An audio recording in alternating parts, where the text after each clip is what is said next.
Hey everybody, welcome to the Orange Road, and today we're looking at the version 1.2.0 of the Infernal Dwarf book. So this is the sneak preview / review you've seen other content members also doing, and well, I'm just joining in.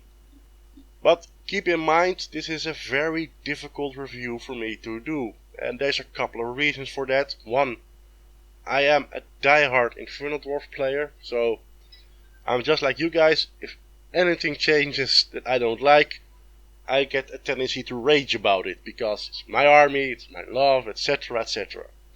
The second thing that makes it quite difficult is that I helped write the Infernal Dwarf book when I was still an ABC member.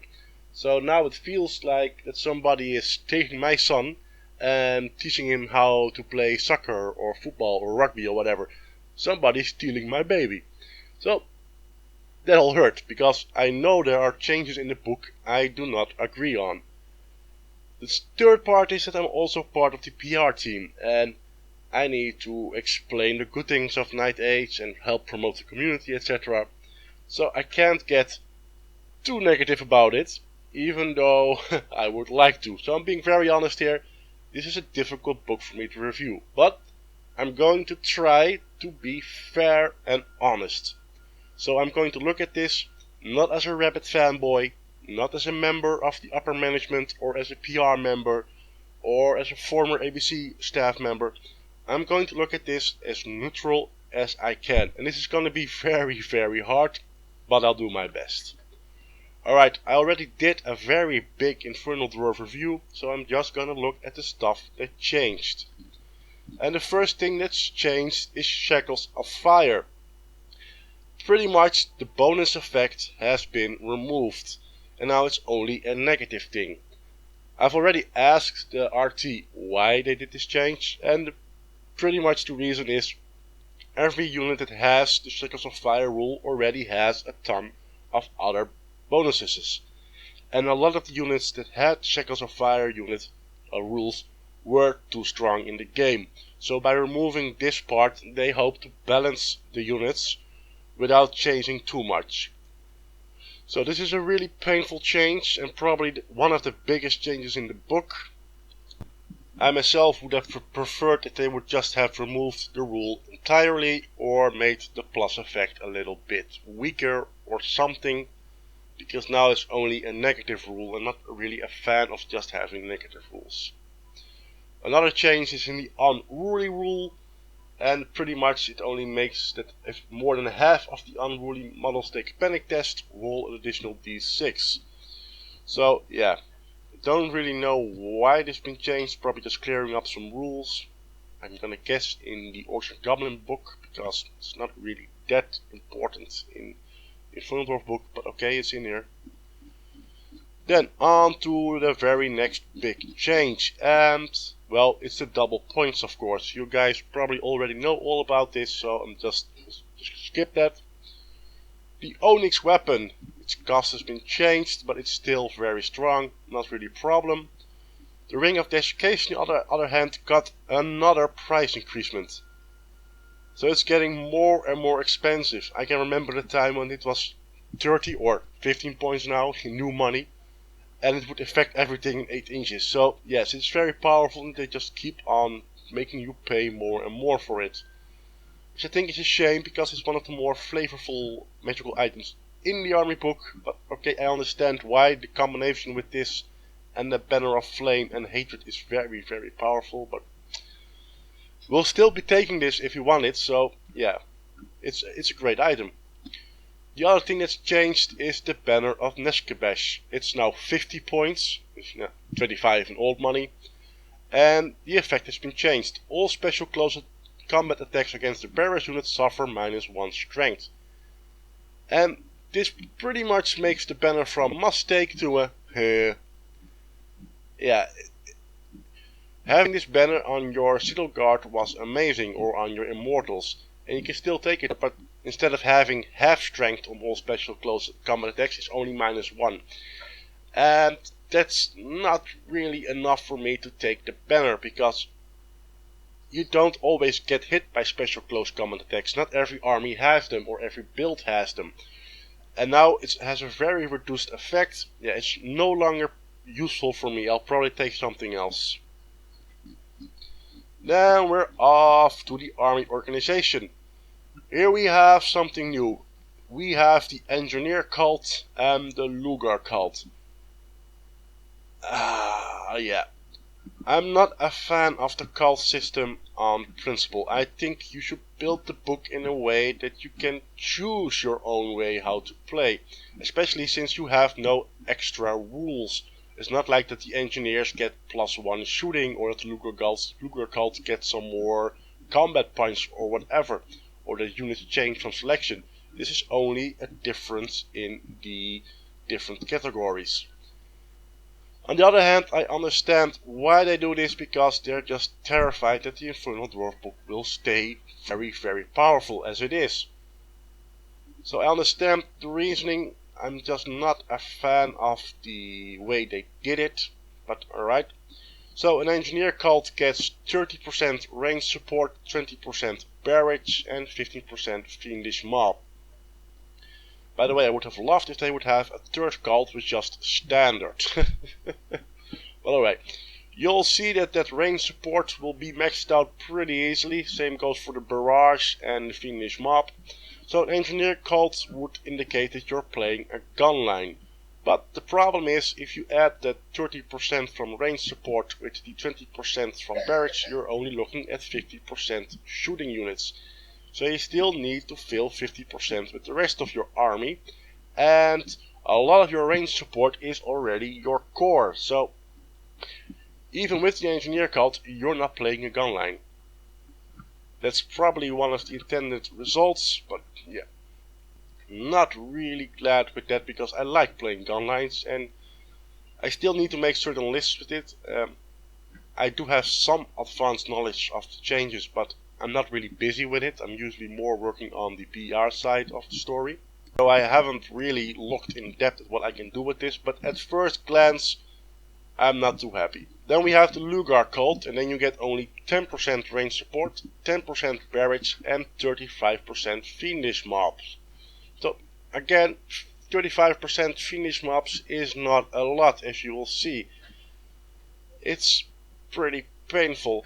Plus, the thing I find funny is that at the Lugar cult you can only take 55% in the special selections, while at the Engineer cult you can take 65% of the special selections, which would indicate on first glance that the Lugar cult is more powerful. Alright, let's look at characters. So, the Vizier and the Overlord have merged. And there's already see a mistake here, because they switched around the magical item allowance. Give the rest of the guys a call about that. So the Overlord's pretty much the same. He went up in points, which is a bit of a shame, but alright. One extra advantage he has is that he still has that extra magical allowance, except it's switched around, as you can see. And yeah, he's pretty much your basic combat lord. The Vizier as well has gone up in points, I think.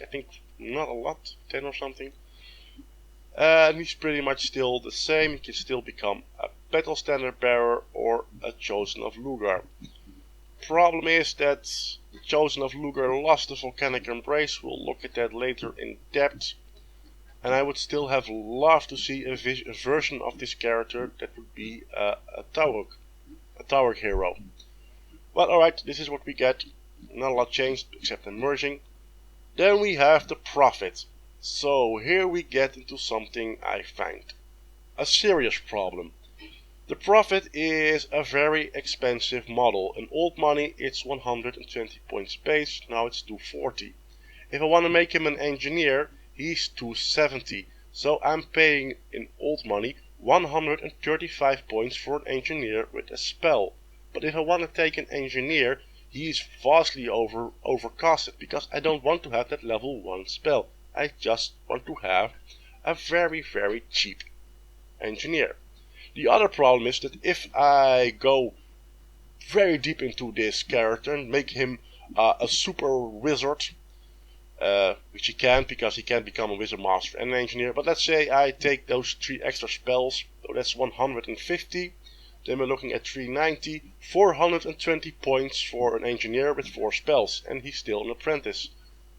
But all those points come from the Barracks category. So I'm weakening my gunline potential because I'm taking an Engineer that is more costly than he should be. So this is something of a pet peeve for me. I don't see myself going for an Engineer in the first place, and I seriously doubt that I will put a lot of points in Magic at all with the Infernal Dwarfs. Then we get to the Tauric Subjugator. So he's 320 points, and he's still, he's fun to take if you want to build a themed list about Taurics. And I hope that when we get the massive Infernal Dwarf review and we keep those cults, we get a Tauric cult, because then you can do some interesting stuff with this guy. At the moment, he's still not worth it in my opinion for his points, and you can better just take a unit of Taurics. Let's see where I was. Goblin Chieftain, also a change in points, and the Wolf became even more expensive, which I don't think is really necessary anymore, because you'll see in special we have Hobgoblin Wolf Riders. So I'll just go to the next change, and I'm gonna skip the mounts for now because just looking at the major changes. One of the things, by the way, you will see is that our Lore of the Forge is gone. I'll also talk about that later. Right, let's have a look at the Chord Changes. So, then we have the Infernal Warriors, and the one thing that's changed is that they have become scoring on their own without a banner, but it's the same for every unit. The problem I have with these guys is that the blunderbusses now count towards the ranged support category. So if you want to take a shooting core, let's say you put 25% of your shooting core, you're already 25% out of your ranged support. But we'll look at that more in depth at the end of the review. Then we have the Citadel Guards. They're still the same price, but they got nerfed as well. And the Flintlock Axe can only be taken by maximum 20 models per unit. And those also count towards the ranged support category. So there's a small problem with this, because I think the Flintlock Axe should be 1 point cheaper now, or at least make it 9 points per model, or 8, because you're nerfing the Death Star potential. And now the units of the small units, which are apparently being pushed forward as the best option, are paying a lot for those Flintlock Axes.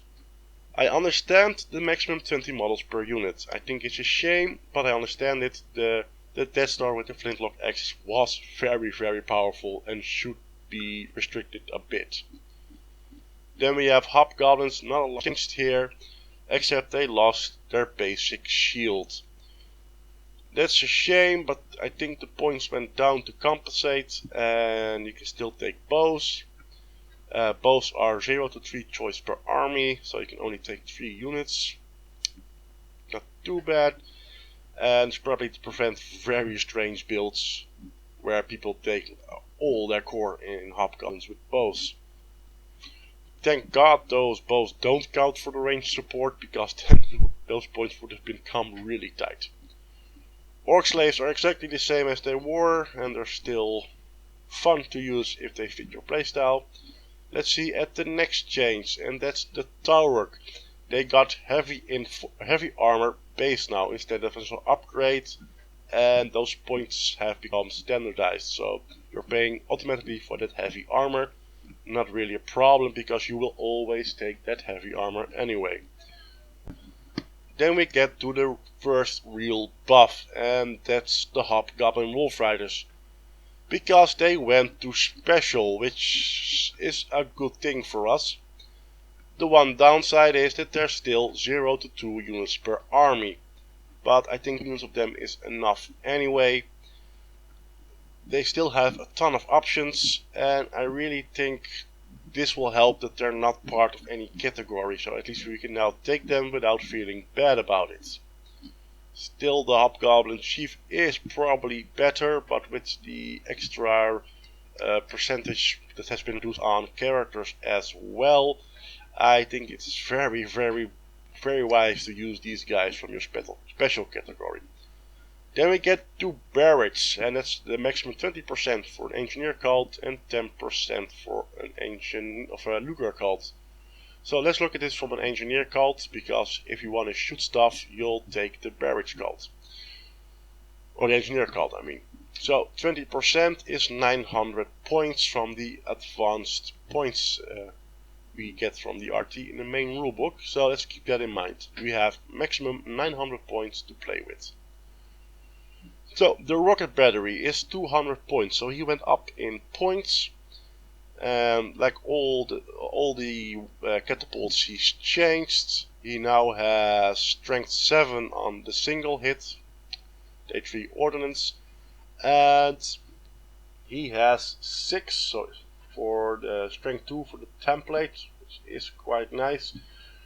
But to be honest, I think this rocket battery has been nerfed with the new rules. First, you're missing out that extra damage on the shot, and the big template is, yes, you still have 6, which is nice, but you could hit a lot of models with that old template. Let's say like that, and you're paying 50 points more for it. Still, this was probably one of the best picks in the version 1.1 book, so I understand why they nerfed it, so I can live with it. Then we have the volcano cannon, and it's the new flamethrower, strength 4/5, multiple wound E3, so that's depending on how the main rulebook works. I think that means that, well, firing against stuff with multiple wounds, you get the D3 wounds, etc.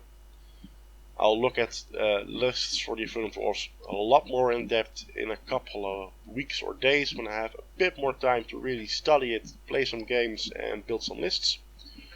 So we have a bit more range, which is nice, but they removed the special ability, which I think is a shame. It wasn't that amazing, but it was something only we had. It was something so typically Infernal Dwarfy that I just loved it. I'm probably a little bit biased here as well, because I'm one of the guys who came up with it. So yeah, it's a shame it's gone. Still, Volcano Cannon might be a bit more worth it to take now, so that's a good thing. Other changes, the Titan Mortar. So pretty much every upgrade you could take, except for the Bound Demon, you now automatically get. Then the catapult itself has been weakened a bit, like everything, and it's a very expensive one now. But still, it's nice. You get the Ogre one pretty much for free now, and the Earthquake shells are still very nice. And now you can have 2 of them that can have the Earthquake shells in your list. So then we have the Bound Demon upgrade, and it's the one you can pick for pretty much all the shooting units. Yeah, you change the guy in the monster like it always have been. It's not too expensive and it's quite nice. And they removed the upgrade, I think, that you can only take 1. Let me double check that. Yep. But keep in mind that you only have 900 points to spend on it. So, for example, if you take a Bound Demon Titan Mortar, he is 410 points, so you could take 2 of them and fill out your complete shooting section. So you have 2 unbreakable, pretty powerful war machines, except you're then pretty much done. I don't think you can't fit anything else in there, but you do have 2 very potent war machines in your list. You could also go for 2 record batteries at your 400 points, 2 volcano cannons, so that's 720. No, you still can't take a Titan Mortar then. So you need to really pick your war machines and see how they fit. But you do have quite some nice options to work on it. In the Barracks selection we also have the gunnery teams. I'm not even counting them for the options you have, because they're not that great. They're not expensive and they're quite fun, but since you only have that much points to spend on your shooting, on your heavy war machine range, I don't think you will ever pick these guys. Still having 4 wounds now is a little buff, and that's quite nice. So yeah, it's fun. Then we have the Hobgoblin Bolt Thrower. He went up in points very slightly, I think. I think he was 40, so now he's 90, so 45. He's still amazing. He has more wounds now. It pretty much a very decent option to pick, and I'm guessing that if you're taking a gunline build, you'll probably take all the shooting you have and have around 90 points left, so you can just fit in one more bolt thrower. Then we have the Infernal Engine, and the Infernal Engine is, let me see, is he still part of the Barracks section? Yes, he's still part of the Barracks section. So that's probably a good thing, because, or if not, I would take 2 demon bound war machines and take an Infernal Engine to have 3 unbreakable extra units. So I understand that they picked this one. Still, they still have the 0 to 1 units per army, which I think is a shame, because like I said, you can only take 900 points in the barrage section. So he's 460 points base, so that means he's 920 standard. So for the standard point size, you can't even take 2 of them. Well, if I'm playing a massive battle, let's say I'm playing 10,000 points, I would really want to put 2 of these guys on the table. But I would still be restricted then. So now if I have 10,000 points a bit over the top, let's say 5,000 points, then I could take 2 of them. But it's not to be. It's pretty much still the same machine, except the demonic infusion has been standardized into the war machine, or into this chariot. I love this guy, and he's still quite nice. They did improve his shooting a bit. It went from 1d6 plus 2 to d6. Well, no, it's exactly the same. Though, sorry, silly me. And yeah, it's still a nice thing. This is the kind of unit you hate or love. Alright, next changes. The Fiendish Mob selection. And here we start with the Disciples of Lugar. And let's start with the one thing I don't really care about. I've never been a fan of this unit, to be honest, even when helping design it. But people will lose their mind when they see that the Volcanic Embrace is gone. On the other hand, the unit has gone down in points, but it's still a very, very painful change. This means the unit has become a little bit more standard. I mean, you still have Unbreakable, you still have the Otherworldly, you still have Fireborn, so you still have a ton of special rules, and it's still a very potent unit. It's just not as much a blender as it used to be. We now actually might have to think about where we put this unit. Still, you can take a Standard Bearer now again, which is a nice upgrade. You still have the Great Weapon. So yeah, you can still pick this unit, and it's perhaps even a little bit better. The problem is that it's not a scoring unit, so with the extra changes, I don't think this unit will be the terror it was on paper. I've never actually thought this unit was that nasty on the table. I've always felt it was a little bit overreacted on. But alright, it is what it is. Like I said, I know people who will be pissed off by this. I also think that a lot of the Infernal Dwarf players could probably not really care about it. Then we have the Cardim Incarnates. So, change again, the fly upgrade has become standard. They've changed the points around a bit, but this unit is still amazing. And having 3 units in the army, small units, it's a scary thing to face.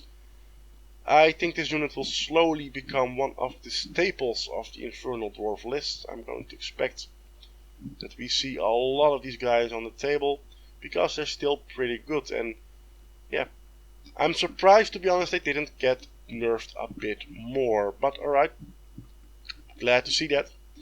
Then we have the Cardim Titan. So he's 600 points now, instead of 300. He lost that extra ward save. He also has the Shackles of Fire problem, so he has no longer that you have to reroll against him. Same goes, by the way, for the Cardim Incarnates, but that there doesn't really matter. And you also have the problems that the Volcanic Embrace rule has been nerfed. I should have probably mentioned that before, because it's now at initiative 0. Not really a problem, and one I actually was thinking about when I was still an ABC member, because it's too strong against certain armies, and having it at initiative 0 balances it out a bit. But yeah, this guy has been whacked, and he's been whacked hard. So his ward save has gone down permanently. He has a weakened Volcanic Embrace, he has a weakened Shackles of Fire, and what's left is just a very strong guy with strength 7 and a lot of attacks, but with Frenzy. He's still very, very scary to face for certain armies, but I'm thinking the end of the reign of the Titan as the scariest monster in the game has come to an end.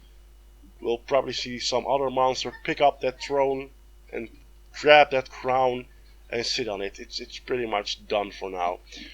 It's a shame, because I always loved seeing the Qadim Titan as the scariest monster on the table, but now he's just a bit balanced, perhaps too balanced. We'll have to see at the upcoming 9th Age Masters tournament to see how hard this has hit the famous Qadim Titan. Up next we have the Armored Giant. So let's be honest, the Armored Giant never was that great, but they removed the option to take Infernal Armor. So he now is just a basic giant with heavy armor, which is a shame. I think the Infernal Armor at least gave him something fluffy and a little bit more extra effect. Now he's just a basic giant, and compared to the other giants, I haven't seen the other books by the way, so I could be wrong, but I think he's probably the least interesting giant at the moment. He already didn't really have a place in the army thanks to the Titan. Now the Titan has been weakened, but still, I'm not really seeing this monster in action, especially since he's still in the Fiendish mob selection as well, and taking 2 of these guys or 3 of these guys will just eat out your point allowance. So that was the last model. Then we're gonna have a very quick look at the lores the wizard take, which is something important. So we now have Alchemy, Pyromancy and Occultism. This is a painful change. Force Magic was very powerful, let's be honest. Alchemy still has that attribute we loved in its attributes, but I'm not really a fan of the rest of the lore. It's a good lore, I don't want to diss it too much, but it's not as specialized as Force Magic was. What of course was the problem, the lore was way too specialized and way too powerful for the Infernal Dwarf army. I still think you can have fun with using Alchemy or Pyromancy, or a combination of those, but since the wizard has become quite expensive to field, I'm not seeing my old strategy. I used to play 3 wizards, all level 2s or level 1s with engineer combos, etc. And those guys were about 100 points each, including upgrades, etc. Now I'm looking at 120 points in base money, and then I still need to add these spells. So having a lot of wizards is not really an option again. So having extra wound is nice. It also means I have a reduced potential for synergy in my lores. Will still probably pick Alchemy Wizard and a Pyromancy Wizard, or have some fun with the Temple and Musu mounts and see if I can get that combo synergy there as well. Occultism might be a very nice lore to have in the list, combined with the Temple Lamusu or the Polish Amut, but that's the kind of stuff I can only really talk about after playing a couple of games, and we're not there yet. Alright, everybody, this was my very quick look at the Infernal Dwarf review. I'll sum it up for those who want to know. The book has been nerfed. Let's be honest guys, it's been nerfed. It's not too bad, even though it hurts me to say that. Most of the changes I can agree on. It's only the changes I don't like that are against my sense of the way the book should work. And it's become a little bit harder to get the synergy going. I understand that the synergy might have been too strong, but I would have preferred to just make the synergy weaker, but make it as easy as it used to be, because it was just fun setting up your combo effects in your list and playing on the table. Still, yeah, I think this book is still very viable, and I need to play some games to say more about the power level. I still think this might be one of the stronger books in the game, even with all these changes. But time will tell. Alright everybody, thanks for listening, and I'll see you all on the next show. Bye!